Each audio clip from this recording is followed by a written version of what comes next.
On the 1st and the 2nd of March 2024, some of the best horse and rider combinations on US soil will be going head to head because we are looking forward to the 6th instalment of the $100,000 Conceal Grand Prix Eventing Showcase at Bruce's Field, presented by Taylor Harris Insurance Services.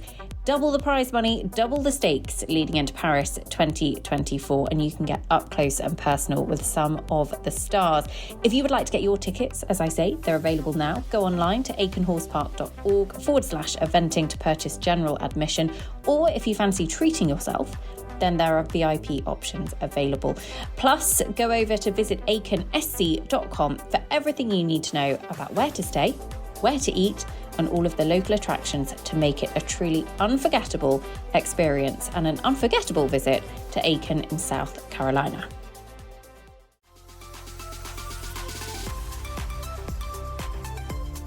Today's show, listeners, is an EquiRatings Eventing Podcast Classics because we have delved into the archives and we have dug out a show that was first released on the 24th of July, 2020, the year of COVID, actually. Goodness me, how things have changed in the last couple of years. Anyway, this show is with none other than my personal childhood idol, Mary King. And I absolutely loved this conversation. She gave us a real insight into her career and actually now kind of the next stage of her career, watching daughter Emily, and just some of those highlights that have featured some of those great horses along the way as well. So here we go, a little treat for you. We always love a trip down memory lane, and this one is with none other than Mary King. Welcome to the EquiRatings Eventing Podcast, and it is another Hall of Fame episode for you listeners. So we've done 2 Hall of Fame episodes so far, Ginny Elliott and Bruce Davidson. If you haven't listened, you can go back and listen to both of them. But this show, I am so unbelievably excited about. My inner fangirl, Catherine Austin, is with me. Catherine, you are going to have to keep me under control. I can tell. Sum up our guest, because she is a legend of the sport of eventing and somebody that I know both of us have followed her career throughout. So this person is not only has achieved a great deal in eventing over a number of years and continues to ride, but is also one of the most popular people in the sport, probably of all time. She's always smiling. She's very popular. I think she takes a great photo. So she's been on the cover of Horse and Hound a great many times. And it'll be really fun to talk to her. Oh, well, let's introduce her. Welcome to the show, Mary King. Hello, everybody. Thank you for having me. Oh, we could not be more delighted. You have been world number 1. You have been British champion, I think, 4 times. You've won 4, 5 stars. The list goes on. We're going to talk about some of the highlights of your career, but can we go right back to the beginning and how you started? Because you weren't born into a particularly horsey family. No, not at all. Neither of my parents had any connection with horses, and I just had this sort of, I think as many young girls do, have this sort of love of horses or ponies, and wanted to sort of ride, but it all seemed a bit impossible. And my father had been in the Royal Navy when my mother married him. And sadly, soon after they had been married, he had a severe motorcycle accident and had a very bad head injury, which he was then invalided out of the Navy, which at this time I had been conceived, but I wasn't born. And he was very poorly for a long time, but eventually came out of hospital. And so I never knew my father before his accident, and he was a changed character because of his severe head injury. Luckily, he'd married somebody like my dear mum, who was just so sort of calm and accepting of, whatever happens in life. And anyway, because there she was left with her husband, who was very difficult to manage initially, and 2 young children, because my brother Simon had been born before his accident, and then I was born while he was still sort of in hospital. Anyway, eventually, when he became well enough, which took a number of years, he managed to do a little bit of work, which was a job came up down in Devon, which is where I still am now. And it was a verger of a village church, so looking after the church, and with the job came a rent-free cottage. So that for Mum was just an absolute godsend that, that this position came up. Dad was able to do, the verger's duties, which, weren't too onerous. And there was a cottage that went with the job. And so anyway, that's how we came to live in this little village of Falcon Regis in Devon. And the vicar had a pony. So that's really where it all began. Yeah. So how did it go from sort of riding the vicar's pony to thinking, do you know what, this is something that I want to do as a career? Did you know that was what you wanted to do as a career? Well, I didn't. We didn't even have television when I was growing up because my father was quite strange, sort of strange in his. He used to have a lot of epileptic fits. He became very, as I gather, people who've had bad head injuries, became very, had to do things at exactly the same time every day. He had a routine through the day that he didn't like being changed, and he didn't want television in the house because he knew he would end up just sitting watching it all the time, and he didn't want that. So I was sort of a bit ignorant about most things, including eventing. I didn't know what eventing was. Except I remember I used to go down the road to the farm down the road when, in the good old days when Horse of the Year show was on at Wembley, and I used to go down. It was so exciting. It was in those days it was prime time television time. They showed Wembley and watching all, Harvey Smith and Eddie Macken and all that sort of, that's my first real, I suppose, connection to top level equestrianism, was watching that on the neighbours' television. But as far as eventing, that didn't really come into my sort of knowledge until, I joined the local pony club. They were very, very non-competitive pony club, the Axvale, and I joined, when I didn't have my own pony, but I used to take the vicar's pony to things I could ride to when the rallies were near enough to ride to because I didn't have any transport. And plus they had other dismounted things which my mum would drive me to and that sort of thing. Anyway, and it was the Pony Club coach trip to Badminton Horse Trials, which, I signed up for. Mummy, can we go? And I didn't really know where we were going to, except it was some horsey event, competition. So it was then, and I was about 10 or 11 years old at the stage, went on this coach trip and was just absolutely in awe at Badminton. I remember walking around and I still remember being there and just being absolutely in awe of these riders who seemed so brave and all these beautiful looking horses, shiny horses, shiny horses. Everybody seemed so rich and it just seemed just such an amazing world. And how could they gallop at these fences that seemed impossible to jump? So, it was that's sort of what I sort of came away with from badminton, thinking, this is just fantastic. I would love to be able to do this, but it seemed so impossible that I would ever be able to do anything like that. But that was it. From then on, that was my sort of, when anybody asked me, what do you want to do when you're older? I'd say, I want to be an event rider and ride at badminton. But, I sort of inside thought, but that's never going to happen, surely. But it gave me something to aim for. And I've always been one right through my life to have aims and ambitions, things to go for in the future. Mary, before we jump forward to actually you riding at your first badminton, you worked for Sheila Wilcox, didn't you? And I guess she must have played a considerable part in educating you about the realities of eventing and helping you on your journey. What was that like? Yes, oh gosh, she certainly did. She was a huge part of my career. I left school.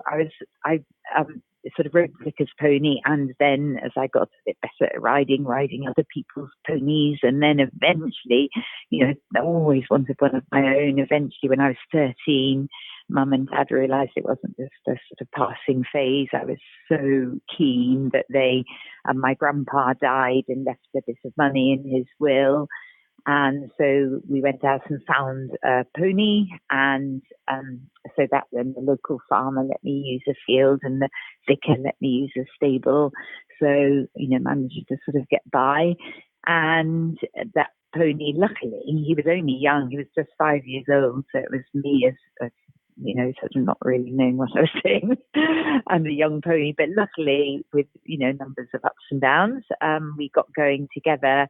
And, were quite successful doing the sort of pony club eventing and pony club show jumping teams and all that sort of thing. So anyway, but I knew, the great times I was having with him, I knew I wanted to, as soon as I left school, go off and work for somebody.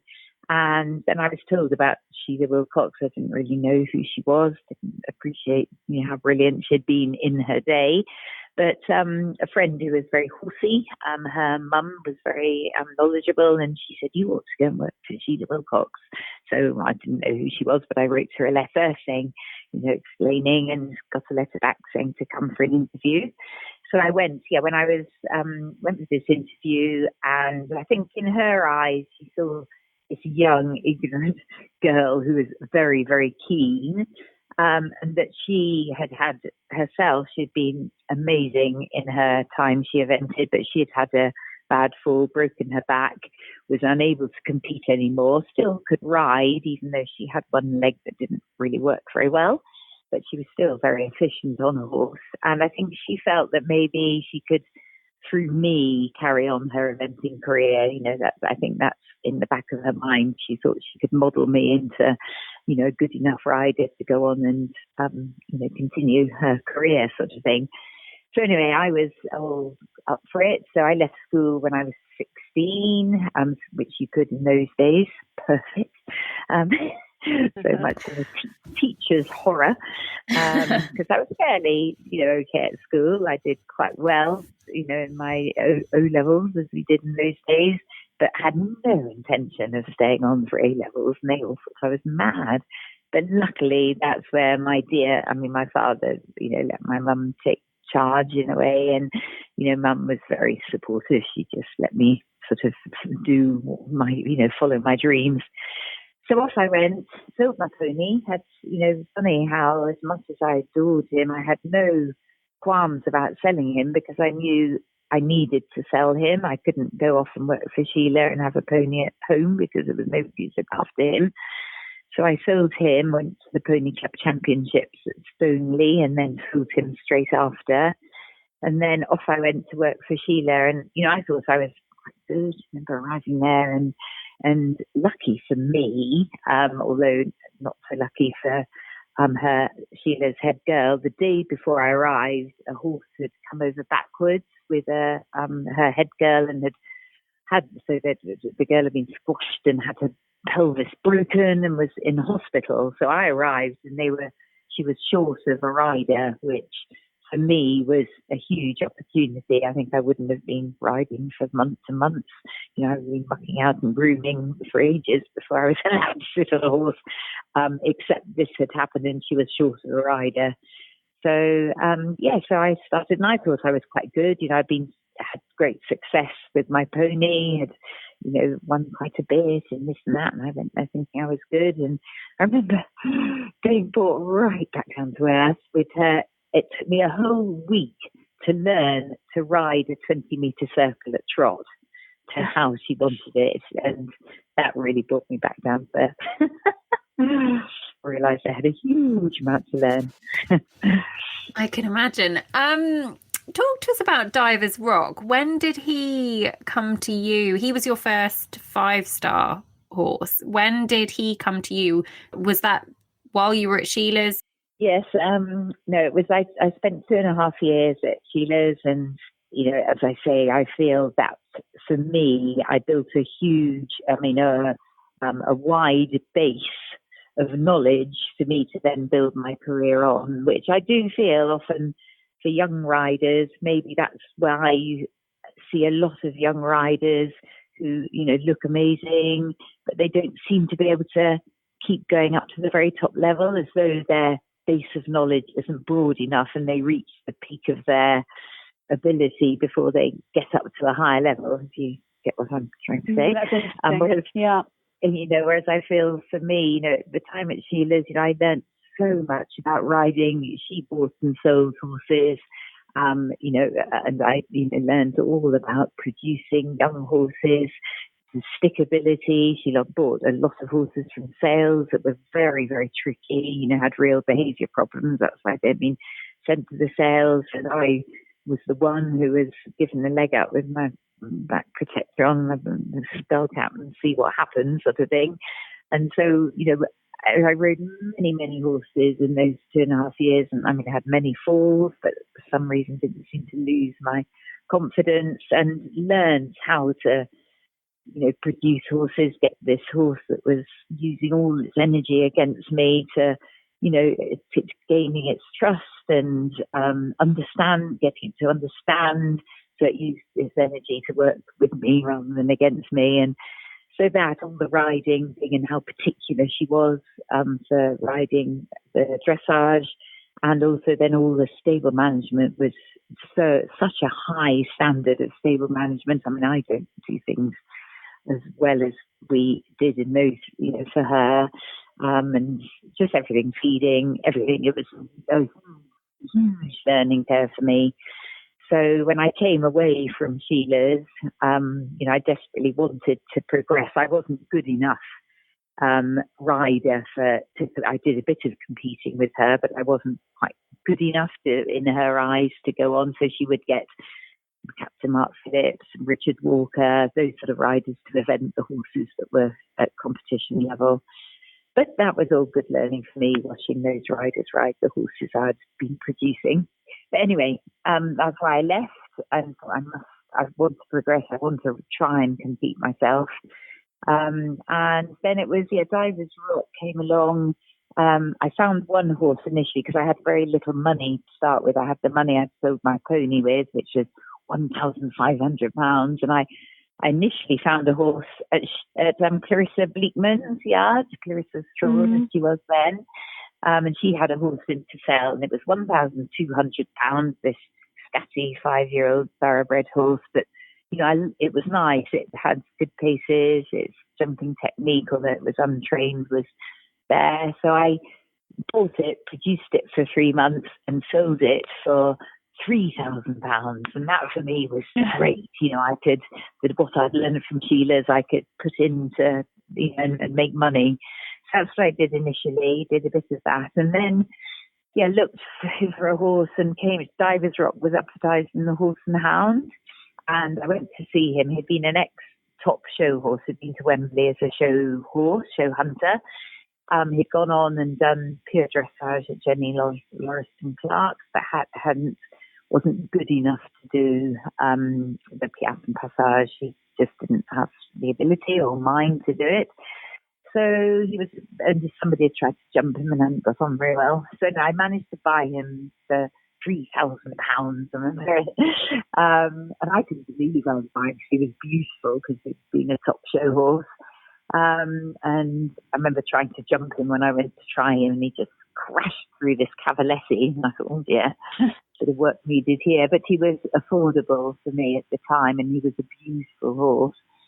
And, it just took a lot of quiet training at home. And, I had the knowledge to know what to be doing with him. And once he started eventing, he was a natural cross-country horse. He was very, very brave. And although I was a novice rider, he always wanted to get to the other side of the fence. And I was good on the flat, fairly good dressage rider in those days. But my show jumping was not very good. But anyway, we went on up through the grades, and yes, he was the first one to get to Badminton on. And, I couldn't believe it that first time I was driving into Badminton and being at this event that I dreamt of as a child and thinking I'd never get there, really. And there I was, getting there. So and did it overawe you? I mean, or did you sort of relish being there and tackling the challenge, or did you think, oh my God, I'm actually here? No, I really relished it. I remember people saying, "You're really nervous," and I said, "No, I'm just so excited." It was that I was, I think quite lucky. I had that frame of mind, rather than being scared stiff. And actually, funnily enough, you saying the two people who've done this Hall of Fame podcast already, Bruce Davison and Ginny Leng, were so instrumental into my first badminton, because I arrived there and it was sort of there and doing, and then Bruce Davidson knew I was a sort of first timer young thing, and he was so helpful. I remember for the cross country, how he said, "Mary," he said, "this is an event like no other." He said, "You must not think at all backwards across country, attack and ride forward every fence," which, I mean, especially in those days where you didn't have such technical fences, that's really, what you did. So many riders became a bit overawed, and the horses were a bit overawed because they've never seen anything quite so big before. But, that's what caused the cross country faults. Whereas, that's Bruce telling me to ride on made me think, come on, keep going forward. And I mean, Divers Rock was a brave horse anyway. And Ginny and Lucinda were my heroines, at the time as I was growing up, followed their every move. And, seeing Ginny there and sort of watching what she was doing, and Lucinda. And I remember on the last day at badminton, Lucinda came up to me, and I couldn't believe that Lucinda Pryor Palmer, as she was in those days, was actually walking towards me and going to, I thought, shoot, she's going to actually speak to me. And I was in the collecting ring of the show jumping, and she came up to me and she said, "Well done, Frances. Your cross-country round was fantastic yesterday." And I thought, I don't care that she's called me by the wrong name. The fact she's just spoken to me was just so wonderful. And yeah, I mean, I know her. We got to know her very well and tease her about that often these days. You can go as Frances. If Lucinda says it, then... Yeah, it doesn't matter. It's just the fact she's talking to me. Somehow managed to come. It was 7th at my first badminton, which was purely because Divers Rock was such a naturally good, brave cross-country horse, but clever as well. Because if I watched the tape video of me then, I was quite a passenger, really. I mean, I kicked on bravely, but I wasn't particularly accurate. And, he was a good boy and looked after me. So, and it was big that year. There's really big fences that year. I do, even though now it's more technical, they were whopping. You had this huge, great footbridge fence and the great big, badminton drop where you jumped down and had to bounce over these huge sets of rails. It definitely was a massive year, and it showed because, there were very few clear rounds, and that's why luckily I managed to go clear and do all right. Mary, when did you first ride on a championship team? Right, that was, because it was 1985 I first rode at badminton, and managed to come 7th. Got this letter from the selectors. I remember in the collecting ring, I was handed this envelope and opened it, and it said, "We would like to put you on the long list for the European Championships." And, I was already in cloud 9, and this letter was just absolutely incredible. But Divers Rock was slightly unlevel after badminton, and we couldn't, it went persisted, and anyway, long and short of it, after investigation, he had advanced navicular disease, so he never actually competed again. So that was, that was one of the first many highs and lows that I got in eventing. I realised that's what it's so like, the eventing. You have your amazing times and things can go wrong so easily. So that was the end. Divers Rock. We tried with Sue Dyson from the Animal Health Trust, and my vet here in Devon knew Sue, and she was very helpful with Divers Rock. We tried to get him back on the road, but anyway, we couldn't. It was too far gone. a lot to do, well, something to do with my ignorance as far as using a very basic local farrier that wasn't very good, but he was cheap. And of course, that led to lots of damage maybe. So anyway, you sort of learn, you go, well, you should do things better. But anyway, so that was the end of that chance of riding as a championship. And then it was later, it was in 1991, so 6 years after that, I'd been lucky enough to find King William as a young horse. And he, again, was a naturally brilliant cross-country horse. And I was getting a bit more knowledgeable. And yeah, I went on and I won badminton. And actually, the year I went to the Europeans, that's right, I went to my first badminton with King William in the spring of 1991, and he was only 8 years old, which is quite amazing to think this now. Mm-hmm. He was 8 years old, and it was a long format, games, routes and tracks and steeplechase.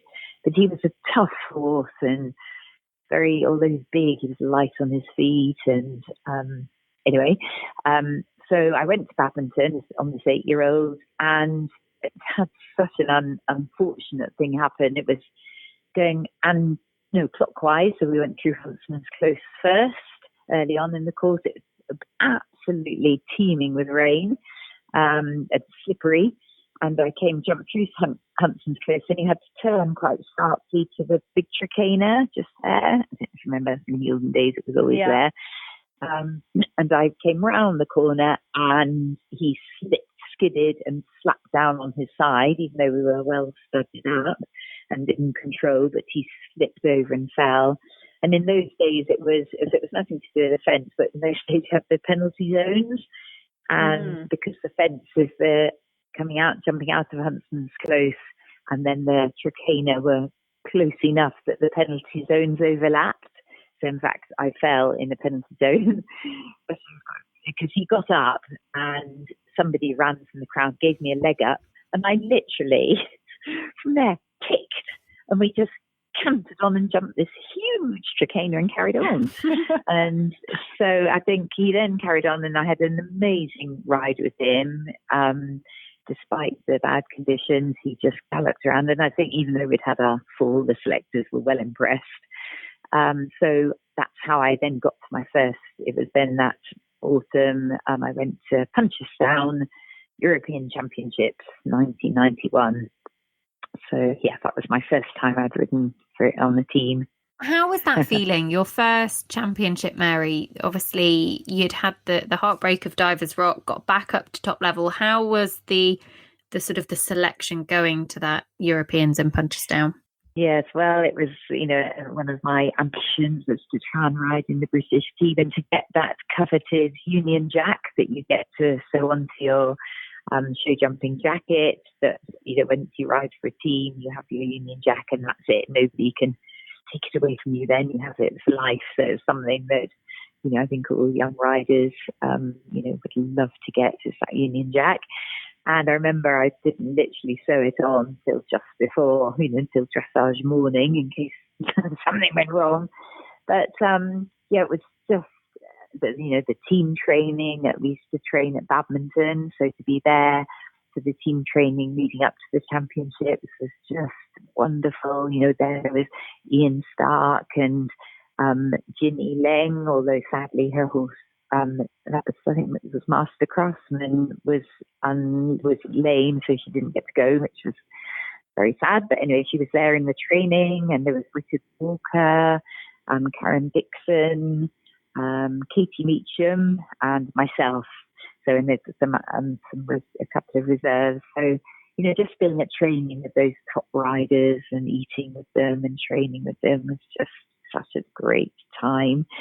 Then going out to the championships, and then did my dressage. And I was in the lead, so I led the dressage at those Europeans, and galloped off across country. King William was still only 8 years old. He was naively brave, as I was.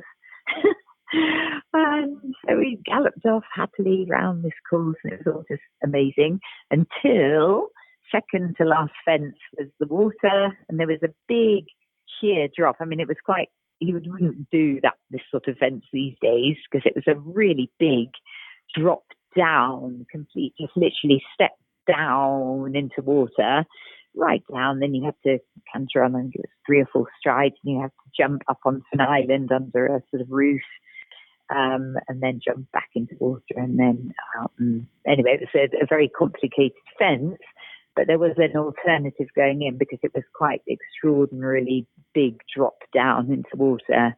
And a lot of riders went the long way because we used to ride a bit to team orders, or we did in those days, and were told what to do. The earlier riders went the long way, and they said to me, because I think the other riders had gone well or something, I can't remember. Anyway, they said I could, if I wanted to, I could go direct because they knew how brave William was. But they said, you must keep coming to the edge. Don't go steady. Keep riding him to the edge. Well, that was a bit of misinformation because I thought, right, yeah, I'm going to go straight. That's fine. And I kept cantering to this huge step down, cantering, and he literally cantered over the edge. He didn't have time to look at what I should have. In hindsight, I should have come back to trot. I should have trotted on a soft terrain, let him look forward, see the drop down, and he would have still, because he was so brave, he would have gone on and jumped on down. But he cantered over the edge, fell in this huge drop. I don't know how far it was down, but anyway, he fell down into the water and I went down with him. He galloped off, but then luckily came back to me and I was given a leg up, but I'd really torn my knee ligament. But anyway, I managed to get back on and finish the course. But my knee swelled right up. I couldn't ride and I couldn't show jump the next day. But the other 3 team members did brilliantly, and we still, as a team, won gold. So that was my first gold medal, was by falling off and getting eliminated and being the discard score. Well, no, I wasn't. Yes, I wasn't in there, I suppose. But anyway. He went from your first Europeans, he went then to badminton the following year as a 9-year-old and That's gave right. you your first 5-star victory. He did. Yeah, that's right. Yes, luckily, he wasn't put off and wasn't injured by what had happened.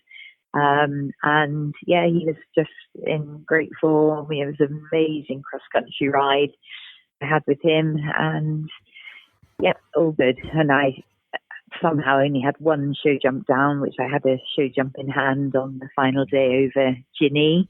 And I remember Ginny jumped clear, and I think, she thought she'd won. And I thought maybe she might have as well, but went in, and I think we touched every fence, but only 1 came down, and that was it.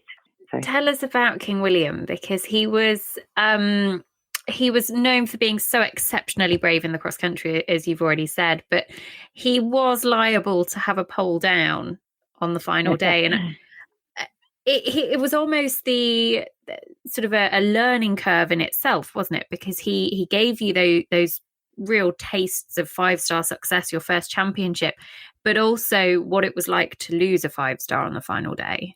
Yes, yeah, absolutely. I mean, I'm sure, show jumping wasn't helped by my riding, but saying that, he was a funny horse because he was quite a sharp, nervy horse. That's why at the bets and the trot up in front of the crowds, people used to love him because he would be head high, you'd be extended trot. But really it wasn't because he was proud, it was because he was quite scared of everything. Well, nervous, things around him, worried that the crowds were going to clap any minute. And that made him so magnificent to look at. So anyway, but it got to him in the show jumping phase. He would be so, you could tell, the fences were nothing to him because he had a lot of scope. He could jump a big fence quite easily, but his mind was always slightly distracted, with the crowds, if photographers were a bit hiding, in the show jumping ring taking pictures. He'd be, you could tell he wasn't just coming to a fence, looking at it and jumping it. And as I say, I'm sure my riding was pretty not very helpful either. But saying that, he jumped a lot of clear rounds at the Quiet One Day events. I mean, he was, he jumped many clear rounds. I mean, he's one of the highest points winning horses of all time. So he did have a lot of success at the One Day events, at the And did we have CICs in those days? But anyway, advanced, good advanced ones in GATCA and the British Open Championships, because there weren't so many crowds.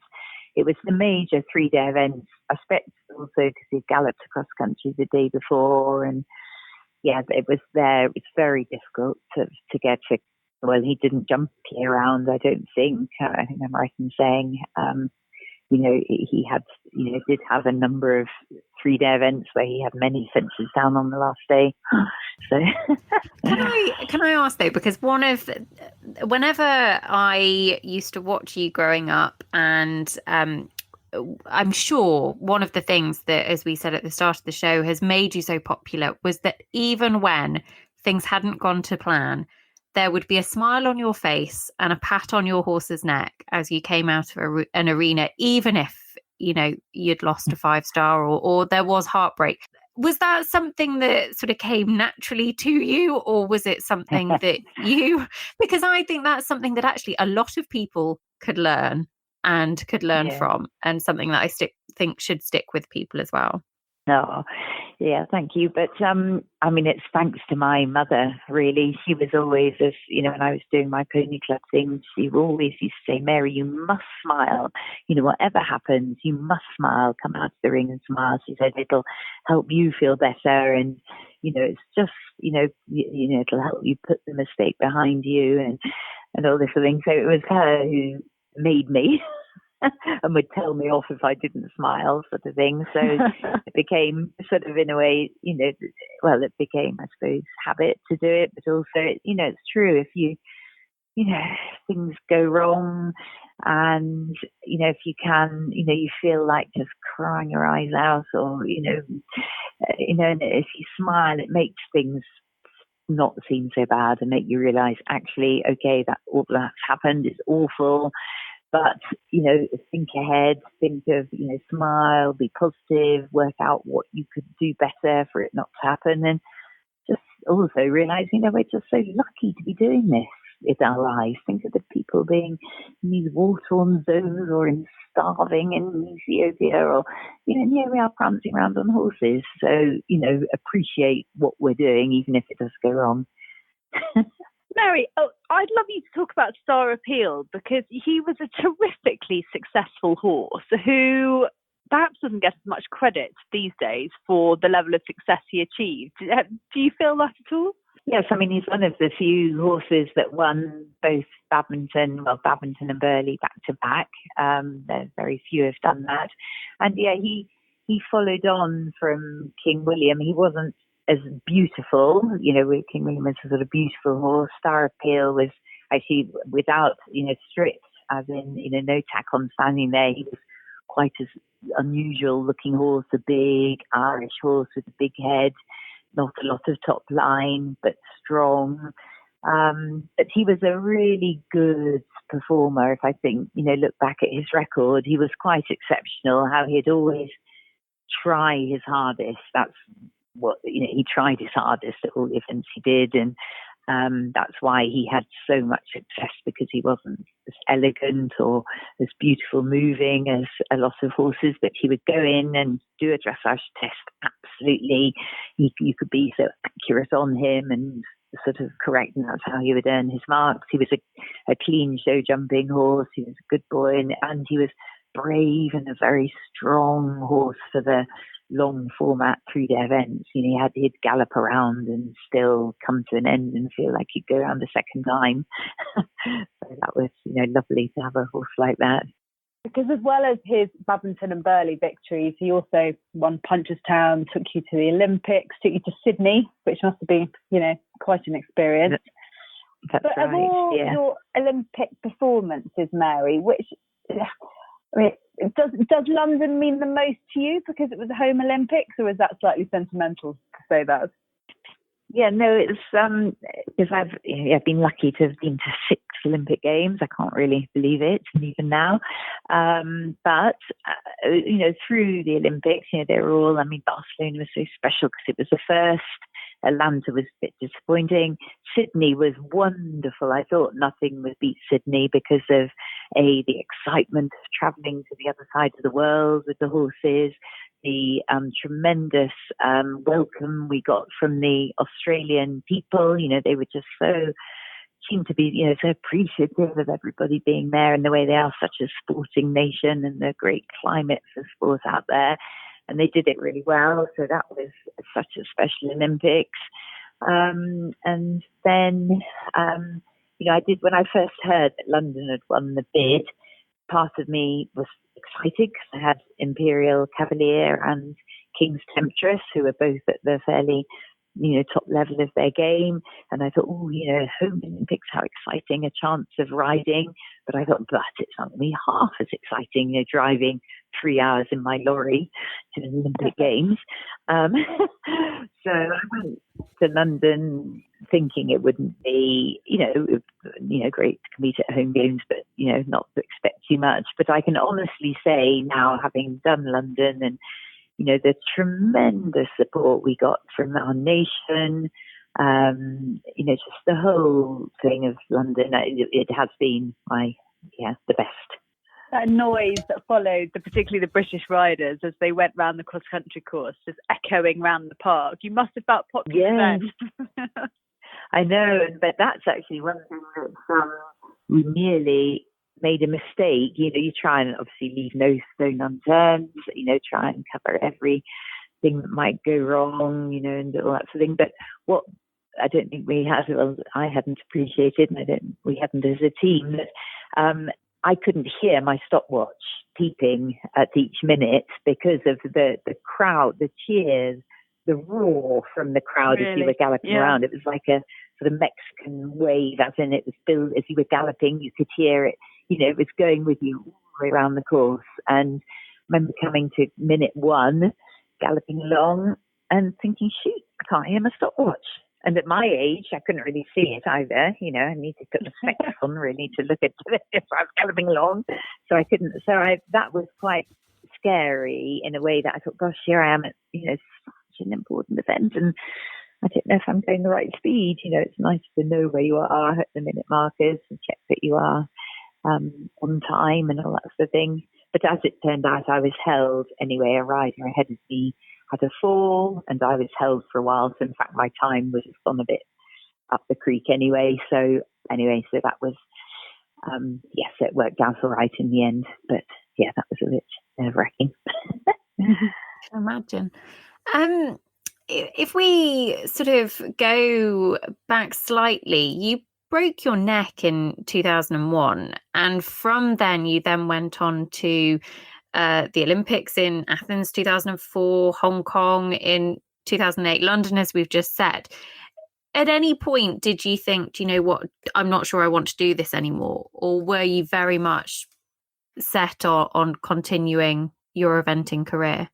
I was totally set on continuing. Luckily, it all healed. I had to have it operated on, but and I did wonder if that was going to be the end of my career when I was lying in my hospital bed the next day waiting for the surgeon to come and see me. I was thinking, I wonder what he's going to say about eventing in the future. And then luckily he knew who I was, and he followed eventing. And he was the one, he said, well, I said, what about eventing in the future? And he said, well, how many times have you fallen off over the years? And I said, hundreds and hundreds, Charles. And he said, have you ever hurt your neck before? And I said, well, no. And he said, well, there you go. He said, it's so unlikely you'll have that same fall again. So he said, if you want to compete, he said, don't ride for 8 weeks and don't fall off for 10 weeks. So I thought, good for him, to say that. And yeah, he's followed me after that. And also I think once it was all mended, it, didn't affect me at all. I was maybe a little bit stiffer, but not too bad. But in fact, it's come back to haunt me a bit now. That's why I'm not eventing so much now, because I have neck trouble, which is a little bit stems back to that. But anyway, yeah, at the time, no, it didn't put me off at all. No, and certainly the success continued. Kentucky in 2011, it was, with King's Temptress, was extra special because Tess, as she was known, was a homebred. How much did it mean? Because you had been sort of involved in the breeding side of things for a little while, but to win a 5-star on a horse that you'd bred yourself, what did that mean to you? Oh gosh, yes, it was very special. I was very sort of fortunate with the breeding. How it all just sort of, the first two horses first three as it was, then Tess was the third, but the first two, King's Fancy and then King's Gem with Gemma Tattersall's, they both got to 5-star level. And then I kept the third one I bred was Tess, and had an owner come on board when she was intermediate level, and he bought her, but with the guarantee that I would keep the ride on her. So that's how I managed to keep her in the yard, because I very much, made a pact that I must sell these homebred horses as much as I would have loved to have keep riding them. But we were building a house at the time. We needed the money, and I needed to make the whole business work. So, but anyway, then with Tess, I was able to keep riding her. And yeah, it was quite amazing to have bred. My first three I bred all got up to the 5-star level.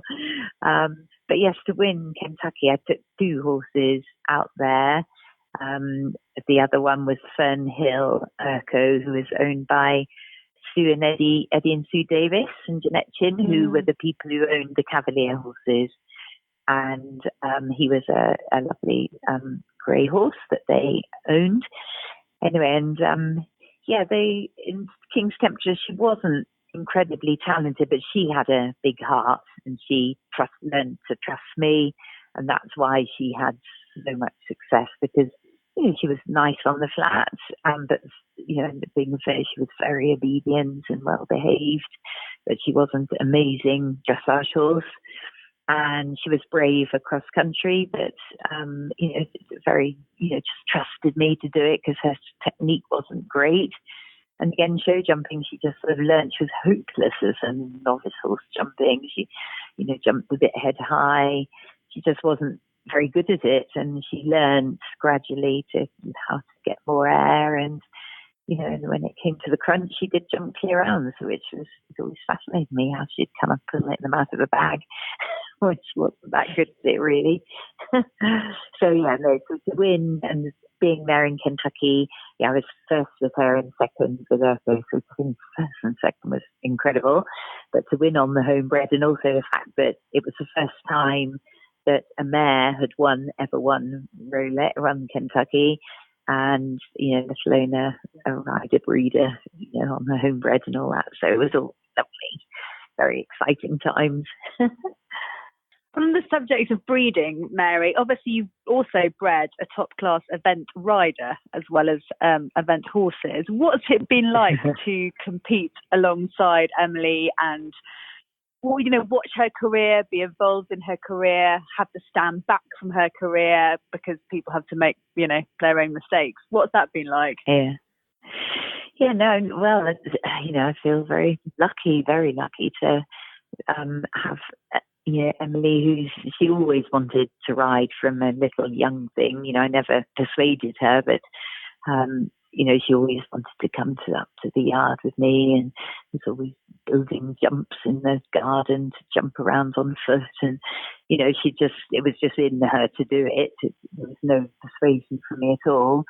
And then, she's, always wanted to be better. I always want to be better than you, Mummy, she used to say. So she's trying. She's getting on pretty well. And, if I think, gosh, she's still only 24. And if I think where I was at that stage, she's way more knowledgeable than I was at that age. And she's had some, big ups and downs. She's had some heavy falls, but has bounced back from them and still wanted to do it, which I think that's, quite a big thing when you're young and, great if everything's going well. But it's once you have a couple of heavy falls and hurt yourself properly, then, you start to switch off and you don't want to do it. But she seems to still want to do it. And, so, she's desperate to get to Badminton and have success. She has ridden there twice, but has had a fall both times. but that just in a way makes her more hungry to want to go back and try and do it properly. So good luck to her. But it's you never know, ups and downs. But she knows, she's followed me all, while she was growing up. She's seen the highs and lows, and you've got to be philosophical about the whole sport as well. But just keep striving to succeed. Do you get nervous? Watching her, I do get a bit butterfly-y, a little bit like I would if I was competing myself, but not. I would still be more. It's not nervous. I'm not nervous. It's more the anxiety of making a mistake. That's the worry. Yeah. I think you're not nervous, because if you were really nervous and scared, you wouldn't do it, presumably. And with Emily, it's more, I get butterflies for her, thinking, I hope she manages to ride, well, and do it properly to help her horse, and every situation. So that's, for me, the same a little bit as when I'm riding myself. But no, I would get more butterflies when I do it myself than when I watch Emily. It's not a bad thing. You've got a long time to be watching her at top level, I think. How about yourself? You mentioned that obviously your neck has played up a little bit in recent years, but you have also been, still competing at high level. You were at 4-star last year with King Robert, who I think, is he a homebred? Yes, he is. In fact, all I ride now are homebred ones. So, mind you, I've one of the 5. I've got 2 5-year-olds. One is an Irish horse, but the rest are all homebred ones. So yes, King Robert, he's a Tess mummy and Chili morning father. He had a twin brother. Tess double ovulated, and I got 2 embryos for the price of 1, because he was he grew up in a mother's tummy, but his brother was different from him, and not as quick thinking. Not that Bobby's incredibly quick thinking. He's having to work hard to do it. Anyway, so a friend has bought Joey King, he called him.